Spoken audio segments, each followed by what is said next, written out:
Hello everyone, and thank you for tuning into this week's Council Update.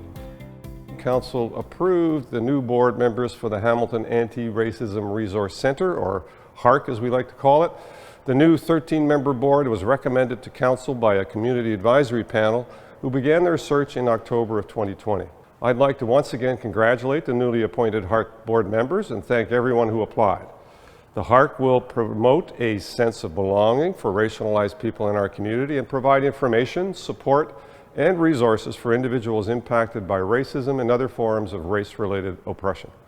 Next steps include working with a consultant to get the new board established, determining budgetary and staffing needs, and developing a sustainability plan that will be presented to Council by way of July to 21st update. Council also approved providing fair wage to musicians and entertainers at city-owned and city-hosted events. This was a motion developed and brought forward by myself and Councillor Clark as part of the Mayor's Task Force on Economic Recovery to help ensure we are establishing a fair and equitable rate for musicians and entertainers, especially in light of the pandemic and the impact it's had on our arts and entertainment sectors.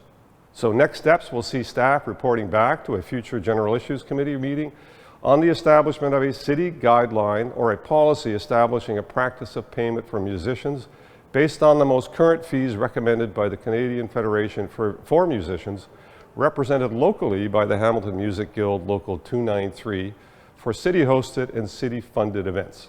Our hope is that this motion passing additional community events will follow our lead. And Council approved the rezoning for the lands at the Corktown Plaza in Ward 2. The new plan will build a development that proposes 769 dwelling units across a 20-story building, a 14-story mixed-use building, and an attached 8-story building.